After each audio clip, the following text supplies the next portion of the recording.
Well, the South African Human Rights Commission is receiving the last evidence on the July unrest in 2021. We'll take you there live now. But we believe that such races are located in the extremes of our spectrum, not in the mainstream, which must be mobilized and led for the common national good. And that's fundamental to the way forward. In attempting to arrive at a deeper understanding of the incidents, we go into the historic context of social, spatial, economic, and racial tensions between Indian and African communities. Of course, a long period of colonial rule and the recent decades of apartheid helped determine how all of our four main racial groups conceive of their identities as well as the identities of others. This history has shaped the way many South Africans see themselves and the way they see people of other racial groups. The arrival of Europeans in South Africa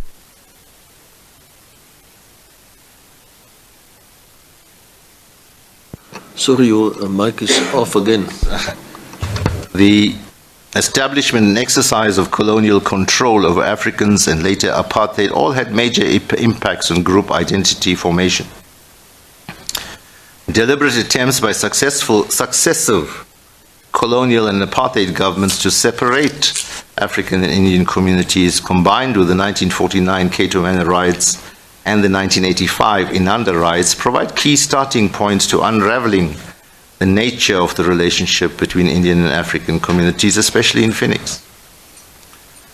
People from the British colony of India began to arrive in South Africa in large numbers after the British abolished slavery throughout their empire in 1833, forcing settlers to seek new forms of cheap labor.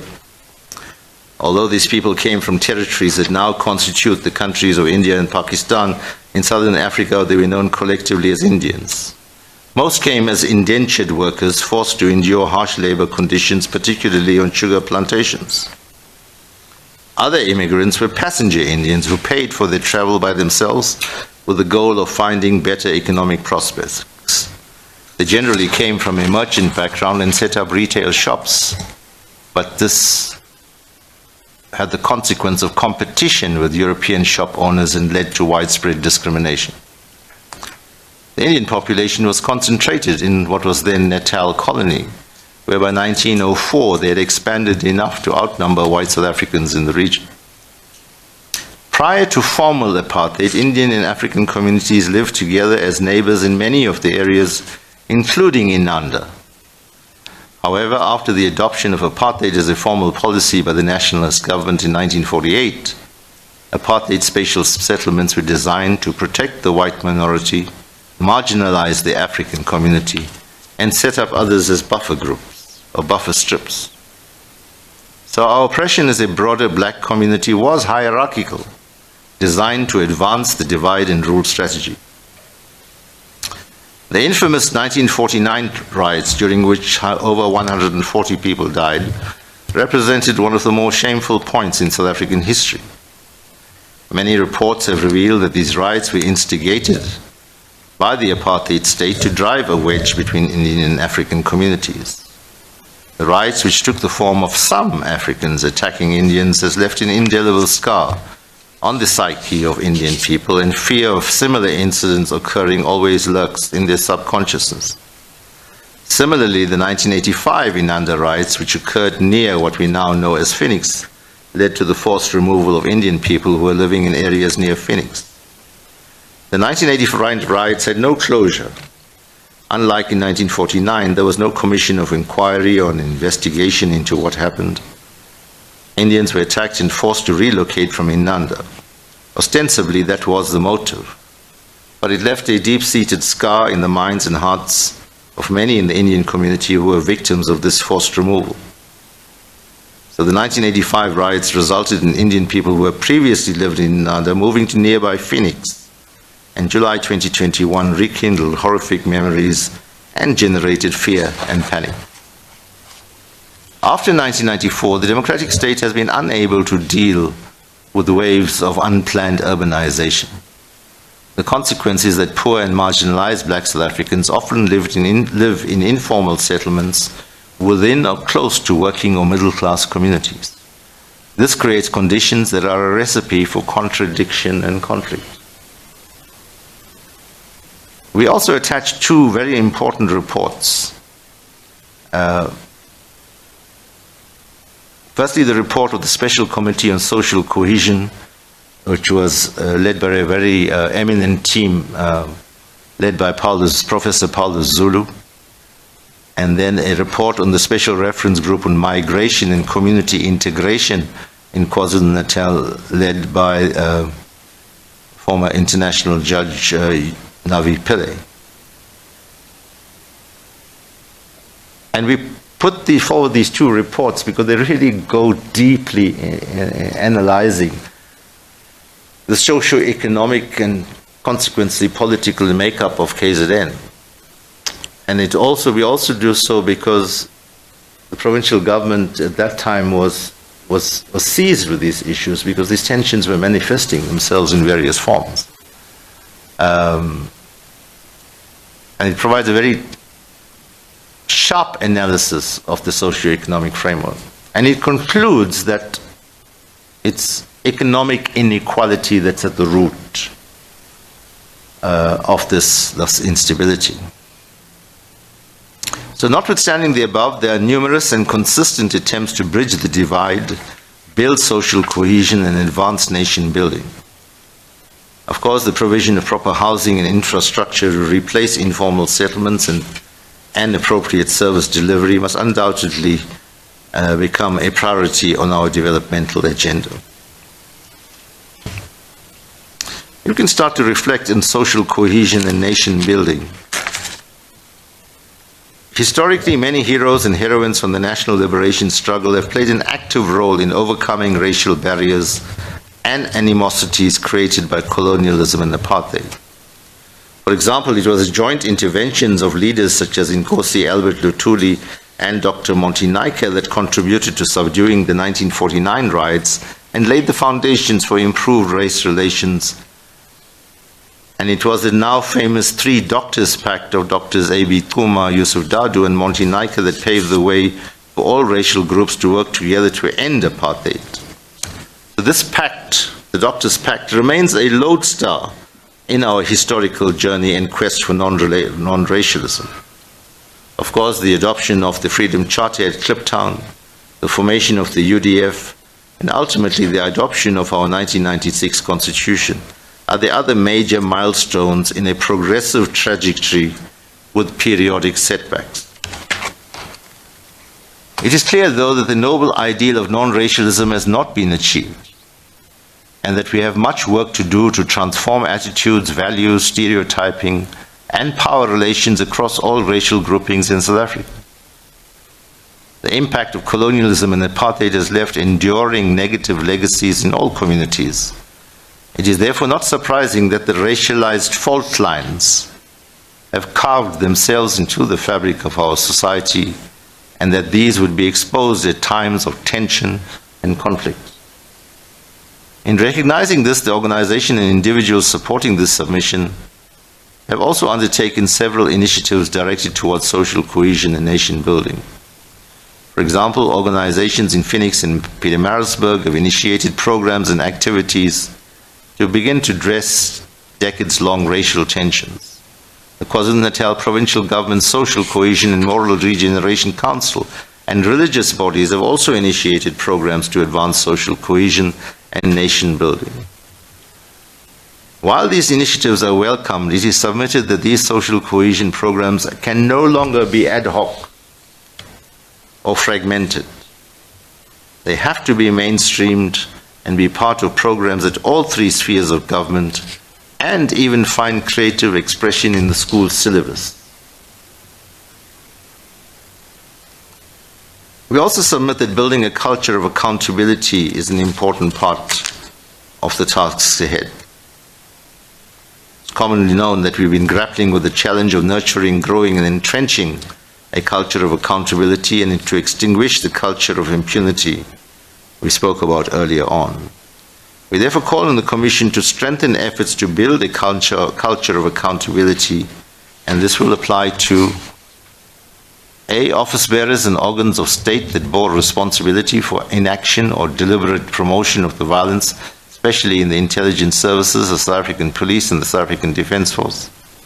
The perpetrators of the violence, some of whom have been arrested and are facing judicial process. Those who instigated, incited, organized and implemented various acts to cause and sustain the unrest for that period in July. And we accordingly recommend, Honourable Chair and Commissioners, as follows. Prior to finalizing its report and recommendations, okay, it's a bit dated now because I think one of these reports have already been released, but we were suggesting that the Human Rights Commission engages with the Commission for Religious and Linguistic Rights, the President's expert panel chaired by Professor Sandy Africa, and the Department of Justice who engaged in what is called the Restorative Justice Program, with a view to deepening insights and ensuring that the different reports do not contradict each other and thereby prevent or avoid confusion in the public domain. B, the Human Rights Commission initiates or facilitates a much more thorough investigation into various identified aspects of the unrest, and the Commission should use its power of subpoena to compel specific evidence from the SAPS and other institutions. For example, the head of the Phoenix Mortuary should testify and produce all records relating to deceased persons brought to the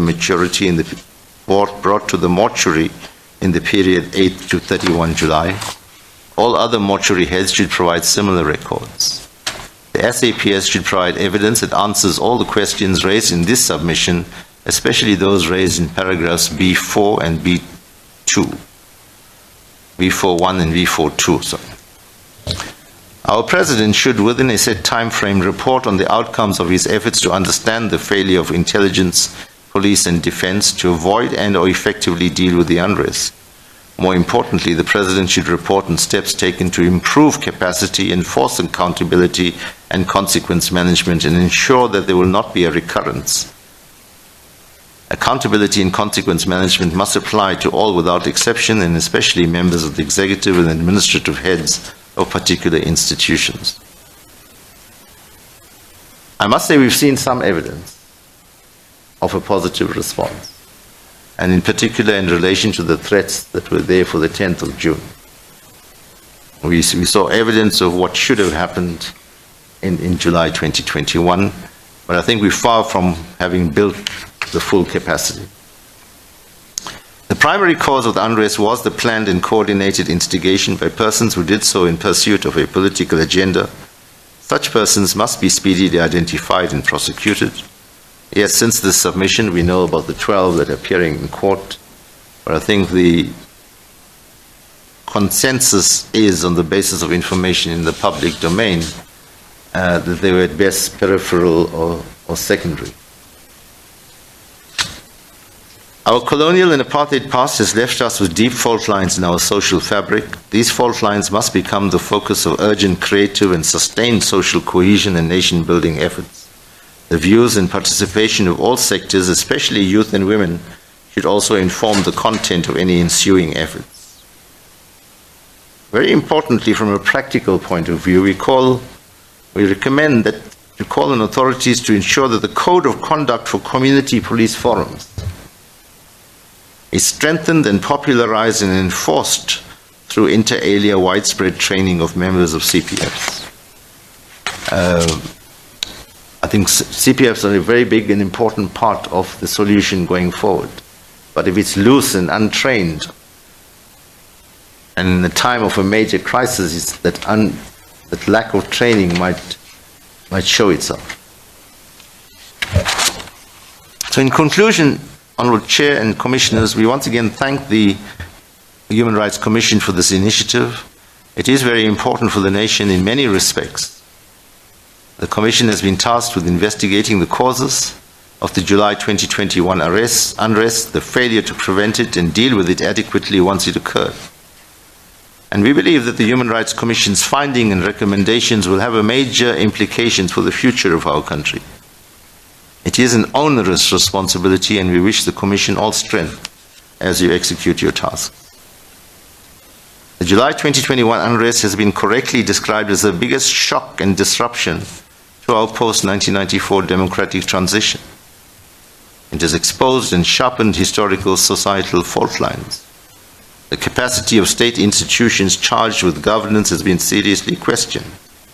It has further damaged our already seriously weakened economy and aggravated the COVID-19 pandemic economic damage. Confidence was shaken in society and the investor community. I must say that we believe that we have been rebuilding, and I believe that our leadership and the Premier in particular has been trying to rebuild that confidence, engaging business communities, and we hope that, well, if the Commission should wish to have it, we can perhaps submit reports on what work has been done in that regard and what has been the outcome of it. So we believe the work of the Human Rights Commission is an important pillar to rebuilding confidence, and the credibility and integrity of the outcome of the Commission will depend on both the thoroughness and frankness with which all issues are confronted. We respectfully refer the Commission to the annexures to this submission, some of which are quite voluminous, and but there are certain others which are not so long, which are what we call rooted statements. In other words, if you take the statements by Previn Vedin, who lives and operates in the Chatsworth Chalkors area, Shah Maraj, whom you've heard before this Commission from the Phoenix Ubuntu Forum, Selwyn Shetty from the Port Shepstone area in the south, Roshan Jainath, Peace and Development Forum, Peter Marisburg, and Yunus Karim, I think we all know he was a long-standing member of Parliament. They reflect the extent to which this submission is grounded. And you'll see that they will talk about practical, real things that happened, exposing racism where it occurred, exposing violence where it occurred, but also talking about the work that was done and this, I think the strength is their commitment to say, yes, we've suffered a blow here, but we're not going to be knocked out. We're going to roll up our sleeves and rebuild. We submit that these inputs are balanced and reflecting the positives and negatives about what happened. The Democracy 2021 project by the Center for Analytics and Behavioral Change is a revealing study about the power of social media, especially manipulated social media. So we think that's important, something to go into. Of course, societal tensions are commonplace worldwide, and as we've been explaining, there are some specific fault lines in KZN, and this has received attention from time to time. And I come back to the reports which I've spoken about. This is, I don't need to repeat that. Those are two very authoritative reports which you don't have to go and reinvent the wheel to a certain extent. But both reports conclude, amongst other things, that economic inequality and economic exclusion are at the root of division and instability. At the personal impact level, we'd like to refer the Commission to an article by Ila Gandhi, whom you heard earlier on, to demonstrate the significant insecurity and fear which often lead to panic and irrational action by individuals. In the midst of all the above, it is clear that the rule of law in our Constitution becomes sacrosanct as we seek to move the current and future generations forward away from a past of division and conflict. Accordingly, conclude with the following very instructive extract as we started from the preamble to the South African Constitution, which reads that we, the people of South Africa, recognize the injustice of our past, honor those who suffered for justice and freedom in our land, respect those who have worked to build and develop our country, and believe that South Africa belongs to all who live in it, united in our diversity. We therefore, through our freely elected representatives, adopt this Constitution to heal the divisions of the past and establish a society based on democratic values, social justice, and fundamental human rights. Lay the foundations for a democratic and open society in which government is based on the will of the people and every citizen is equally protected by law. To improve the quality of life of all citizens and free the potential of each person, and build a united and democratic South Africa able to take its rightful place as a sovereign state in the family of nations. We believe we have come far. Yes, this is a setback, but we have no other option but to rebuild, roll up our sleeves and rebuild. Chairperson, I thank you for the opportunity. Thank you very much, MEC.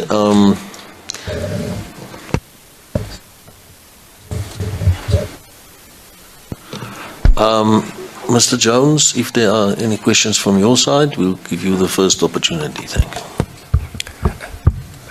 Thank you, Chairperson, and thank you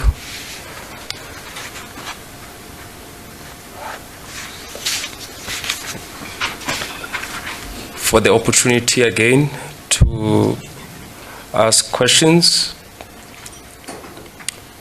We have engaged with the submission from the group that you represent.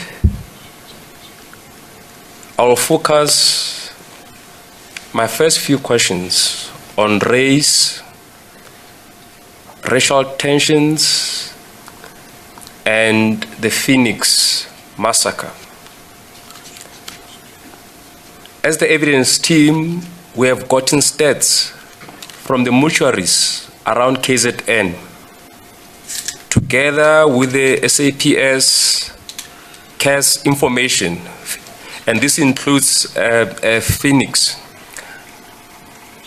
And the information we have is that approximately 80 deaths from the Phoenix mortuary are being investigated as deaths due to the unrest. Deaths resulting from gunshots, from blunt force, head injury. So unlike the definitions that you carefully went and selected in your submission, with a simple Google search, the first definitions of massacre that come up are the following: an indiscriminate and brutal slaughter of many people, and to deliberately and brutally kill many people. It mentions no single time or single location. So, Mr. Pillay, why do you have a problem with the definition or with defining what happened in Phoenix as a massacre? Thank you very much. I think it's twofold. I note you speaking of 80. I'm not aware of any breakdown that has been put into the public domain that locates these deaths in time and space, including the details that I've requested that be or submitted should be requested from the mortuary. I think it's only that that's going to give you a location in time and space and method. That's going to be the first instance to a characterization. This happened over several days. The probabilities are that it happened over several days in certain specific incidents. I think the MEC's, MEC for Health confirmation that the Phoenix mortuary is a regional mortuary, where bodies from a very wide area would be brought to it. So until those details are available, the first factual assessment of it, we believe, is premature. That's the reason we contest it. But secondly, we ask the question against the backdrop of our history, and in that particular context, what is the responsibility of leadership, which would include the media? Do you use a narrative that would aggravate? And that's simply our submission. We believe that there's nothing better than the absolute truth. It must be dealt with, whatever the truth is. But in the absence of that information, we contest that particular narrative. That does not mean we contest that this was a horrific incident. It was very painful.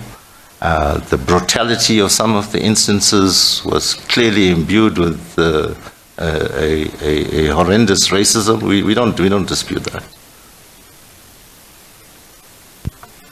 So if the assessment is done and in line with your own definition, you would then be happy to also characterize it as a massacre? It's premature. I mean, let's assume the authorities corroborate the submissions we've received, the information we have from the mortuaries, which you don't have at the moment, which I hope will be reflected in the report that the Commission will produce. So if there is incontrovertible evidence, would your position change? Absolutely. If the facts force that conclusion, they're not. It's so time and space and method is key to that characterization. Thank you. We heard from one of the signatories of your submission, Mr. Shem Maharaj, that there has never been an issue between black and Indian communities. So if there has never been an issue and no prejudices are held, why were a few WhatsApp messages able to create issues of fear of black people overnight if no issues existed? Well, I didn't listen to Mr. Maharaj's submission, but this own submission went to the trouble to trace a particular history. It even submits those very authoritative reports, and we repeatedly talk about fault lines. Now, what do we mean when we talk about fault lines? That there are issues that need to be dealt with, and there have been consistent attempts to deal with, but these are fault lines that are, as some of the words used, carved in the fabric of society, which will then manifest itself in a time of tension and crisis. And we go back to the reports by Professor Zulu and Judge Navi Pillay that drills down to economic inequality as a root cause. But even then, people live together, people work together, people continue to do that.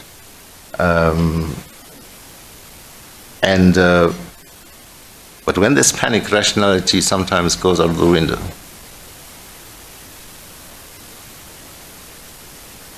So I'm not sure if I've answered your question.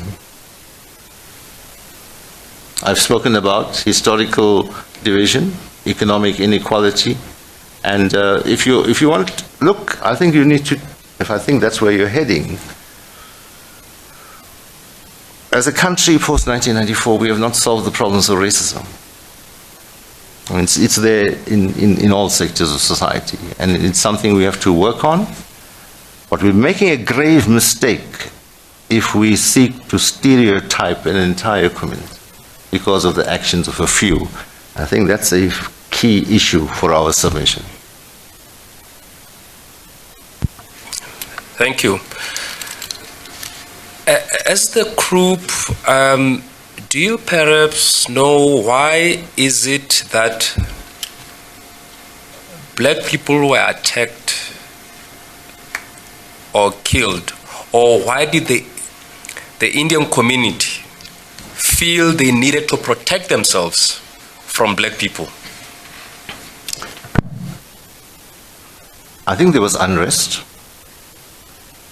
There were messages going around of the kind that created this panic. It was not limited to the Indian community of Phoenix, that where groups got together and patrolled. There were many non-racial groups that got together and defended. So it will depend on that assessment of that particular situation, where what was the situation on the ground. Now, it's clear that some of it became racial profiling. And that's what we must reject. And again, it becomes part of that fault line that starts to reflect itself. I mean, even I myself in a suburban area had to intervene for a colleague and went there, and there was nothing violent about it or anything like that, but there was a subconscious attitude that spoke to racial profiling. So I think that's what happened in part, but to... All right, the South African Human Rights Commission hearing final evidence on the July 2021 unrest focus, as it seems today, particularly on the racial tensions between the Indian and black communities in KZN, examined particularly on the back of the Phoenix massacre, what's been called the Phoenix massacre. We're going to bring you more news after this. Do stay with us.